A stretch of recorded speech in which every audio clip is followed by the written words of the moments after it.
Hello hello et bienvenue dans cette toute première vidéo. Alors pour démarrer cette chaîne, je voulais prendre quelques instants avec vous pour me présenter et surtout pour vous expliquer ce que vous allez y trouver.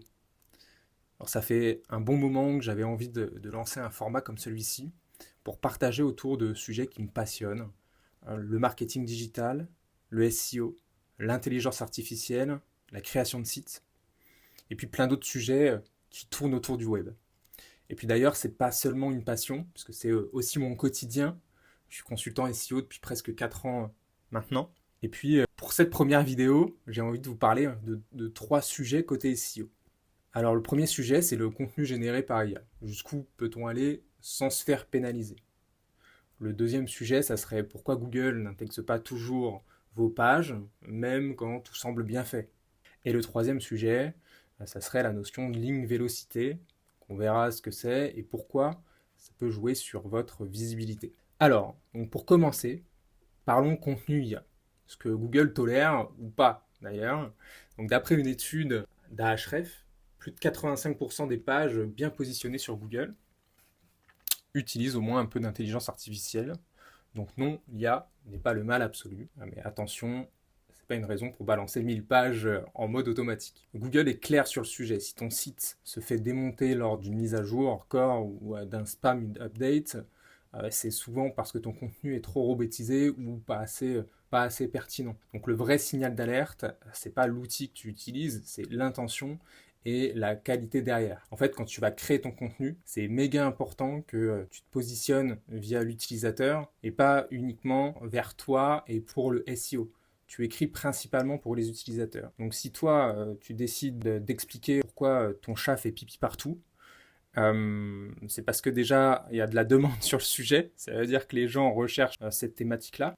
Et puis, tu dois trouver la réponse. Est-ce que tu vas ajouter des images? Est-ce que tu vas retoucher les textes que tu as rédigés par IA? Est-ce qu'il faut des illustrations? Peut-être des call to action de temps en temps. Donc, tous ces éléments-là vont faire que ton contenu, en fait, va être clairement meilleur que ceux de la concurrence. Ce qui se passe avec les contenus IA quand ils sont pas retouchés par un humain, c'est que tout le monde fait ça aujourd'hui. Et si t'as pas un bon prompt, et même si tu as un très bon prompt, si ton contenu n'est pas relu derrière, en fait, tu as beaucoup de chances pour que ton concurrent voisin ait à 90% le même contenu. Donc il suffit d'avoir une retouche humaine, bien retravailler son contenu, pas juste balancer des pages comme ça. Et comme ça permet en fait d'avoir un contenu qui reste unique et qui est pertinent pour l'utilisateur. Donc mon conseil, utilise l'IA comme un assistant et pas comme une usine. Apporte ta touche humaine, ton point de vue et relie toujours ce que tu publies. Le deuxième sujet que je voulais aborder aujourd'hui, c'était pourquoi Google indexe à peine ton site. Peut-être que tu galères à faire indexer tes pages, peut-être que tu dois sans cesse les soumettre dans la Google Search Console. Ben ça, en fait, ça sent pas très bon. T'as John Mueller de Google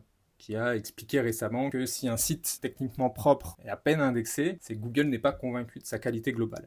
Et souvent, ce qui bloque, c'est que soit le contenu est trop éloigné du cœur de métier du site, soit c'est trop creux, trop SEO à l'ancienne, soit c'est tout simplement pas aligné avec une vraie intention de l'utilisateur. Et ça revient à ce que je disais juste avant, c'est que quand tu écris un contenu, il faut que tu apportes de la valeur dans ce contenu. Il faut pas que ça soit juste, tiens, ChatGPT, s'il te plaît, rédige-moi un contenu sur comment nourrir mon chien. Alors je suis très axé animal aujourd'hui, ça c'est sûr, mais il y a besoin d'avoir un questionnement derrière. Tu vas aller vérifier chez la concurrence ce qu'ils font, qu'est-ce qui a déjà été écrit, quelle valeur tu peux ajouter face à cette concurrence. Et puis il y a un point qui peut être important, c'est ce qui se positionne aujourd'hui, c'est ce que Google veut. Donc il n'y a pas à chercher à 1000 km pour créer du contenu. Il faut s'aider de ce qui existe déjà et faire mieux. Donc peut-être chercher des titres différenciants, peut-être ajouter une FAQ, ce qui revient souvent en SEO. Et en fait, l'idée, c'est de se dire est-ce que j'ai le meilleur contenu, est-ce que je propose la meilleure réponse à mon utilisateur. Et puis il ne s'agit pas seulement d'un seul et même contenu, il faut vraiment que tout le site, si tu es spécialisé dans la pêche, il faut que tout ton site parle de pêche. Tu ne peux pas parler de football et de pêche parce que là Google, même les moteurs de recherche en général, ils vont pas comprendre de quoi tu parles. Donc il faut réussir à être expert dans son métier, parce que tout est lié bien évidemment, et le montrer à Google. Et puis plus tu vas être expert, plus les moteurs de recherche vont s'en rendre compte, et plus naturellement ton autorité va augmenter et tu pourras tes contenus pourront être indexés beaucoup plus rapidement. Le troisième point, donc dernier sujet que je voulais voir avec vous, c'était le link velocity et est-ce qu'il faut s'en inquiéter? Alors c'est un concept qui reste un peu obscur et peut-être trop souvent négligé, le link velocity. En fait, c'est la vitesse à laquelle ton site reçoit ou perd des backlinks. Tu reçois 500 liens en 3 jours alors que ton contenu vient tout juste de sortir et que les liens viennent de Fermalien ou de forums douteux. Google, lui, va pas apprécier, même tous les moteurs de recherche vont pas apprécier. Depuis Pingouin, Google surveille ça très près. Une croissance naturelle régulière et issue de liens pertinents, c'est bon. Une montée soudaine et artificielle, en général, c'est mauvais signe. En fait, ce qu'il faut viser quand tu fais du netlinking, c'est des liens de qualité avec des angles variés, gagnés au fil du temps et depuis des sites vraiment en lien avec ta thématique. Donc, si tu veux gagner en autorité, ça, c'est tous ces points qu'il faut respecter. Et puis, essaie de voir si les liens que tu vas acheter, parce qu'en général, on va pas se le cacher, on va commander des liens sur des sites plutôt bons ou pas bons, hein, comme Rocketlink, RFRR, etc., etc.